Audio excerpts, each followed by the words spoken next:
కాకినాడ సామర్లకోటలో కోడి మాంసంలో పురుగులు రావటం కలకలం రేపింది. స్థానికంగా ఉన్న షాపులో ఓ వ్యక్తి చికెన్ కొనుగోలు చేశాడు.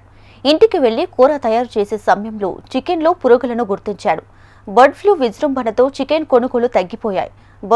బర్డ్ ఫ్లూ తగ్గడంతో ఇప్పుడిప్పుడే కస్టమర్లు చికెన్ తినేందుకు ఆసక్తి చూపిస్తున్న తరుణంలో ఇలాంటి ఘటన జరగడం స్థానికులను కలవరపెడుతుంది.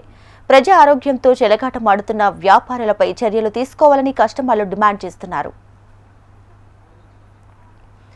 ఇక మరిన్ని డీటెయిల్స్ తో మా ప్రతినిధి చిరంజీవి సిద్ధంగా ఉన్నారు. చిరంజీవి, బర్డ్ ఫ్లూ వైరస్ కారణంగా చికెన్ కొనుగోలు గాని, ఇటు అమ్మకాలు లేక ఇటు వ్యాపారస్తులు గాని, ఇటు పౌల్ట్రీ రంగం గాని కుదేలైన నేపథ్యంలో ఇప్పుడే ప్రస్తుతం కొద్దిగా జనాలు మళ్ళీ చికెన్ తినడానికి ప్రారంభించారు. అయితే ఈ నేపథ్యంలోనే కొంతమంది ఎవరైతే చికెన్ అమ్మకందారులు ఉన్నారో వారు కాసులకి కక్కుర్తిపడి నాణ్యత లేని చికెన్ మార్కెట్ లో అమ్ముతున్నారని తెలుస్తుంది. ఇలాగే ఈరోజు ఆదివారం కావడంతో చికెన్ ప్రియులందరూ కూడా చికెన్ దుకాణాల వద్ద ఇటు మాంసం కొనుగోలు చేస్తున్నారు. అలాగే ఈ నేపథ్యంలో సామర్లకోటలో ఒక చికెన్ షాప్ లో ఒక వ్యక్తి చికెన్ కొనుగోలు చేసి ఇంటికి తీసుకువెళ్లిన సమయంలో సదరు మహిళలు కూర వండుతూ చికెన్ ని కోసే ప్రయత్నంలో పరిశీలించగా అందులోంచి చికెన్ లోంచి ఒక రకమైన పురుగులు రావడం గుర్తించారు. దాంతో వారు కొంత ఆ ఘటనను చూసిన వెంటనే వారు కూడా తీవ్ర ఆందోళన అయితే చెందడం జరిగింది. ముఖ్యంగా చూసుకున్నట్లయితే కనుక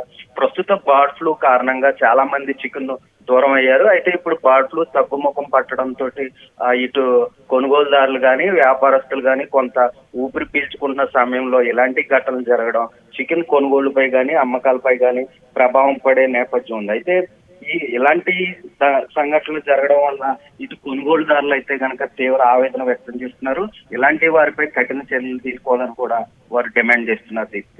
right Chiranjeevi, thanks for the updates.